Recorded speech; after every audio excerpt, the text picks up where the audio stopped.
Bienvenue sur Histoire d'un crime. Mais avant de commencer, si vous êtes nouveau ici, sachez que je partage des histoires de crimes, résolues ou non, 2 fois par semaine sur cette chaîne.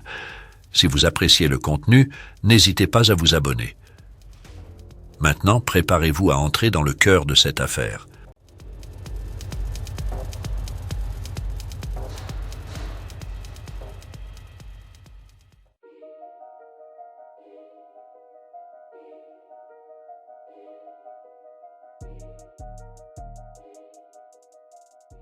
Notre histoire commence dans la paisible ville de Great Baddow, nichée dans le comté d'Essex en Angleterre. Au cœur de ce récit se trouve la famille McCulloch. John McCulloch, un professeur d'études commerciales à la retraite de l'université Anglia Ruskin, vivait avec sa femme Lois et leur plus jeune fille Virginia. John, souffrant d'hypertension, de diabète de type 2, d'hypercholestérolémie et de glaucome, et Lois, atteinte d'agoraphobie et de traits de troubles obsessionnels compulsifs, dépendaient de Virginia pour leurs soins quotidiens. Virginia, la benjamine de 5 filles, était revenue vivre chez ses parents 5 ans plus tôt après une brève carrière de barmaid en 2017 pour les aider à gérer leur santé et leurs finances. Depuis juin 2019, personne n'avait vu John et Lois, bien qu'ils aient vécu dans leur maison de Pump Hill pendant plus de 20 ans. Leur absence était d'autant plus troublante qu'ils étaient bien connus dans le quartier. Avant que Lois ne disparaisse, elle avait un correspondant à qui elle se confiait. Elle avait mentionné qu'elle et John avaient été victimes d'une transaction bancaire frauduleuse et d'autres arnaques. Puis un jour, les messages se sont arrêtés.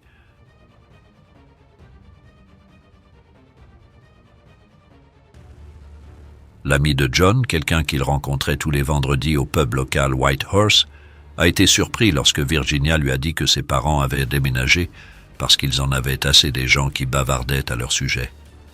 C'était étrange car John et Lois n'avaient jamais montré la moindre inquiétude face aux ragots auparavant. Cet ami ne les a jamais entendus ni revus, n'ayant rencontré Virginia qu'à partir de ce moment-là. Leur médecin de famille, de plus en plus inquiet, voyaient leurs rendez-vous constamment retardés ou annulés.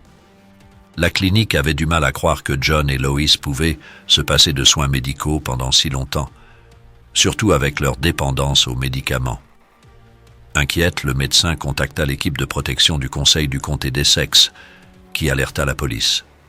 Ce qui commença comme une enquête sur des personnes disparues prit une tournure plus sombre après que la police eut parlé à Virginia et trouvé ses réponses suspectes.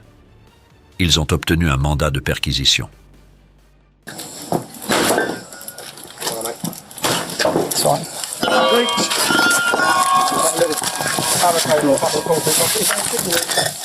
No one in here at the moment. Hold on. The police. Got it. Stay where you are. Stay where you are. Show me Stay where you your are. Show hands. your hands. Yeah. Jenny. Yep. Jenny. Oh. Le 15 septembre 2023, des agents enfoncèrent la porte arrière de la maison des McCulloch à Pump Hill, Chelmsford. Ils étaient là pour Virginia, suspectée du meurtre de ses parents. À l'intérieur, ils la trouvèrent dans le couloir et l'arrêtèrent sur le champ. Mais Virginia leur demanda d'aller dans une pièce à côté où elle avait quelque chose à avouer. My dad's body's in there. Right. Okay. Yep. Okay. Obviously, I'll What about say, your mum? a little bit more complicated. Okay. That's why I said, can I go upstairs? Le corps de mon père est là, déclara-t-elle. Lorsqu'un des agents lui demanda où se trouvait le corps de sa mère, Virginia répondit que c'était une question beaucoup plus compliquée. Virginia regarda les agents de police avec une expression de résignation. Elle demanda leur approbation pour continuer, et les agents échangèrent un regard avant d'acquiescer. Elle expliqua qu'elle souhaitait monter à l'étage pour leur montrer quelque chose, mais les agents insistèrent pour qu'elle leur explique d'abord. Virginia hocha la tête et commença à parler. Elle leur dit qu'ils essayaient de préserver quelque chose et qu'elle ne voulait pas qu'ils montent à l'étage pour leur propre bien-être. Possible. Where we find your mum?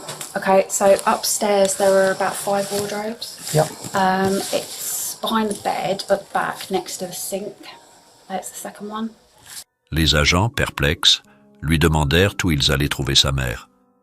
Virginia prit une profonde inspiration et leur expliqua qu'à l'étage, il y avait environ 5 armoires et que le corps de sa mère se trouvait derrière le lit à côté du lavabo dans la deuxième armoire. I slipped a pile of those into his drink. There were about 2 or 3 drinks that I brought downstairs. And yeah, they were basically, he didn't drink all of them. He only drank probably about half of 2. But when I went in the morning, early hours, I got up about half an hour early, about 6 o'clock in the morning. Came in and he was gone. Elle continua en expliquant qu'elle avait glissé un tas de médicaments dans le verre de son père, mais qu'il n'avait probablement bu que la moitié. Quand elle était rentrée le matin dans la chambre, elle avait trouvé son père mort. Virginia se levait tôt, vers 6 heures du matin, et ce matin-là, elle avait découvert que son père était parti. L'un des agents lui dit qu'elle pouvait décider si elle voulait parler ou non, et expliqua que le but de son arrestation était de mener une enquête rapide et efficace, ainsi que de l'interroger. I did know that this would kind of come eventually. It's proper that I serve my punishment. So, yeah. Elle savait que cela finirait par arriver et qu'il était normal qu'elle purge sa peine. L'agent lui demanda de confirmer les informations qu'elle venait de leur donner. Virginia hocha la tête et signa une déclaration affirmant qu'elle avait informé les agents de police qu'elle avait assassiné son père John McCullough et que son corps se trouvait sous un lit au rez-de-chaussée arrière de la maison, tandis que le corps de sa mère se trouvait à l'étage, dans un placard à côté de l'évier.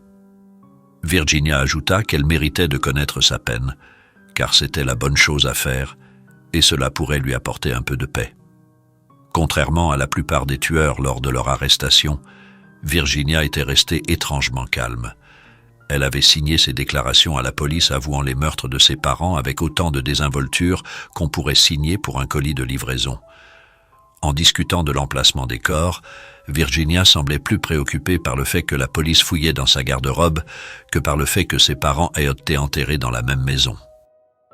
Elle mentionna également qu'il y avait une carte bancaire dans son sac à main, avec beaucoup de transactions effectuées au cours des dernières années, et que c'était l'argent de ses parents. Virginia avait volé ses parents de leur argent et de leur dignité, les tuant finalement lorsqu'il valait plus pour elle mort que vivant. Elle vivait de leur épargne retraite, encaissait leurs prestations et dépensait généreusement leur argent. Comment elle a réussi à y parvenir pendant si longtemps est choquant. Un couple du quartier a reçu des cartes postales, soi-disant de John et Lois. Mais ces cartes postales, Virginia les avait écrites et envoyées elle-même, pour donner l'impression que ses parents étaient bien vivants. La pandémie de Covid-19, avec ses confinements et ses restrictions, a permis à des visages familiers de perdre facilement contact.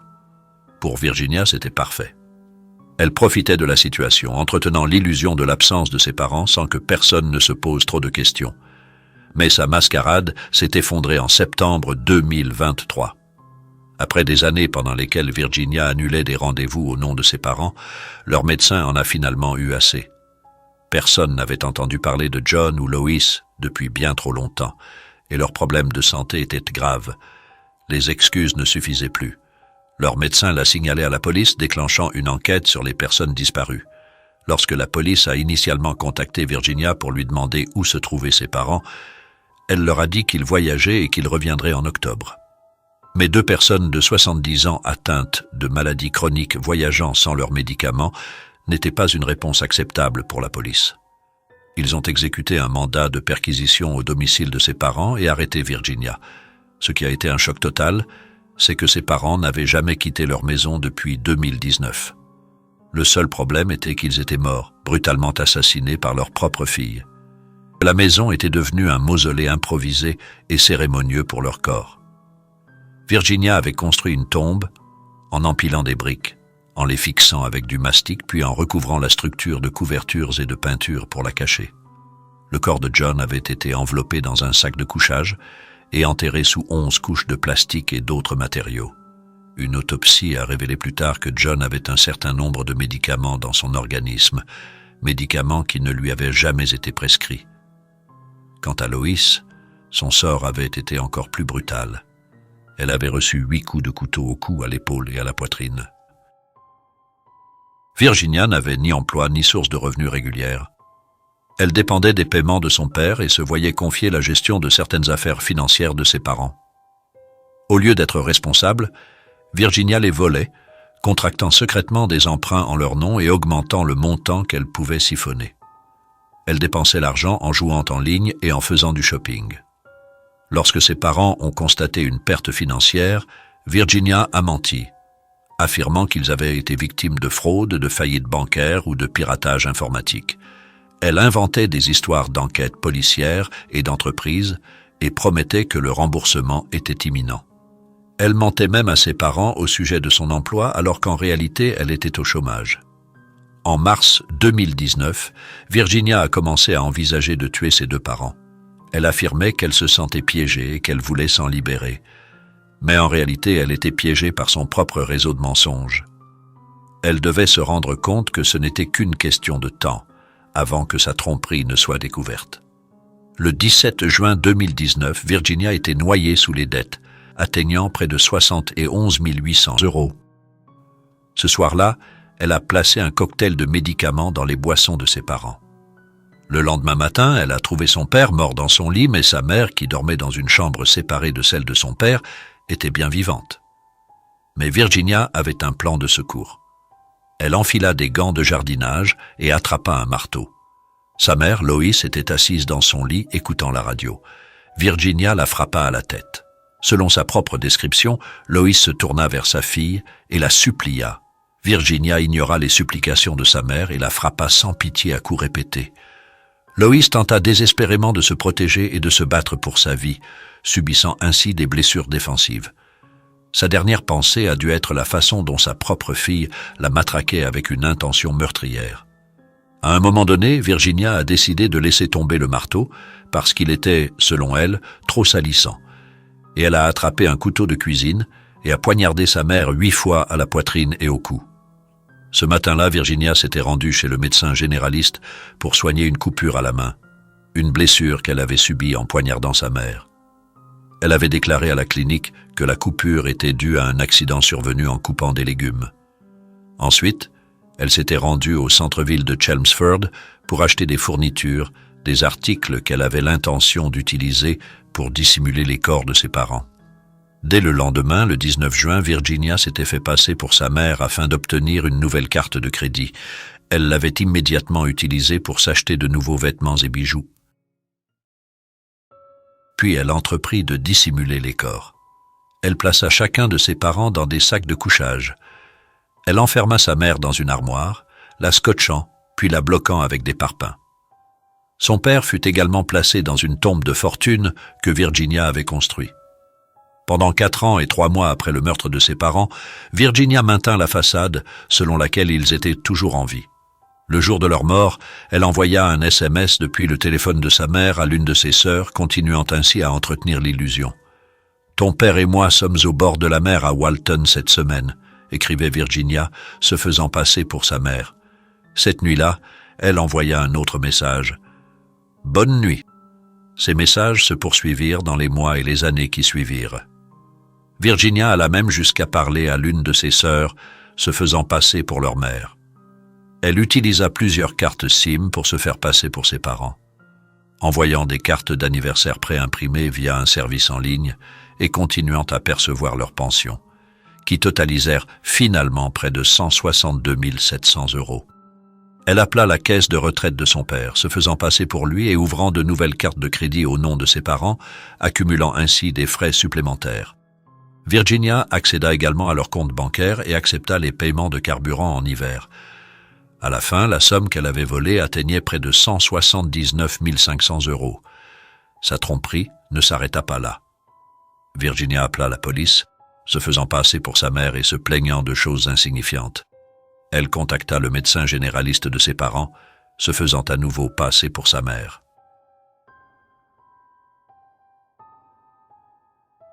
Le docteur David Holmes, psychologue criminel, a commenté le comportement de Virginia.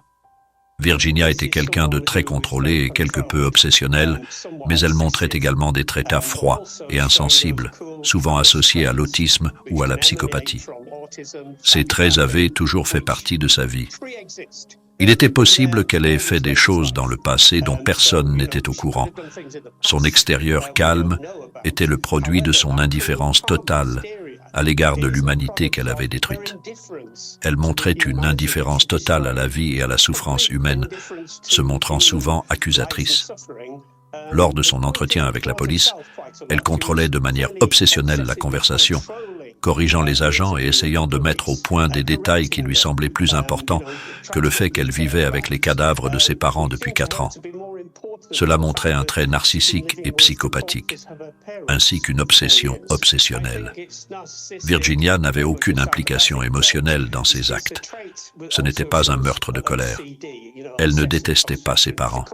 En fait, elle les aimait beaucoup, mais ils gênaient ses finances et ses dettes. C'était suffisant pour la motiver à les tuer.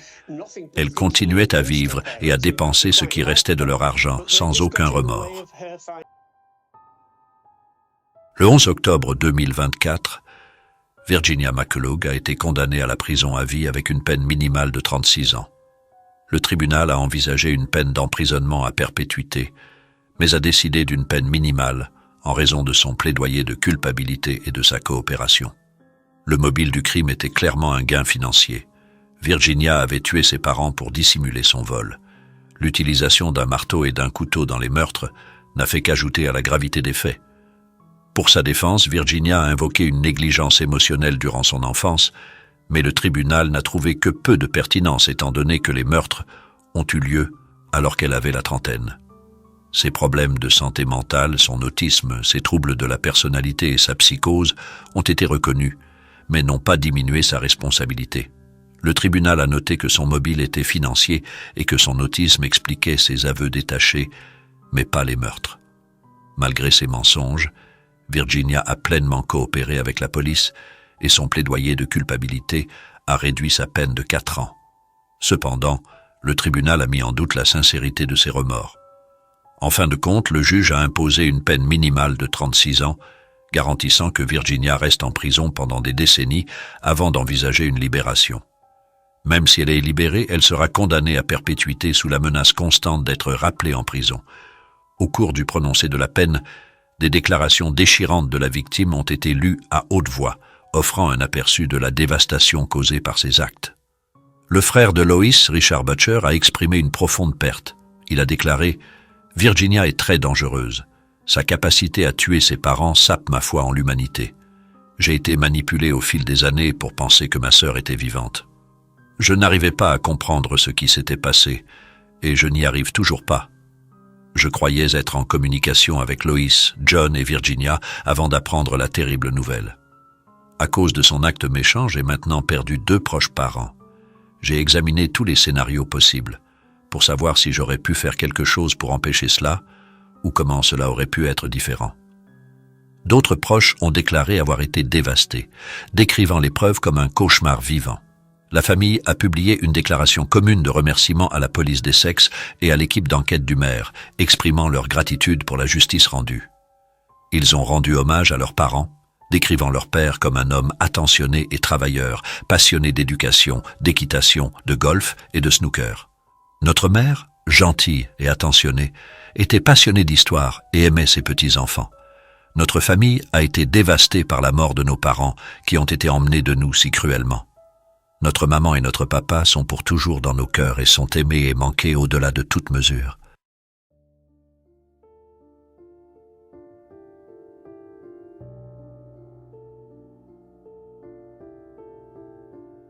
Mes chers amis, nous voici arrivés à la fin de notre récit. J'aimerais connaître vos pensées sur cette affaire. N'hésitez pas de partager votre avis en commentaire. Et pour d'autres histoires captivantes de crimes réels, n'oubliez pas d'aimer, de partager et de vous abonner à la chaîne. Merci.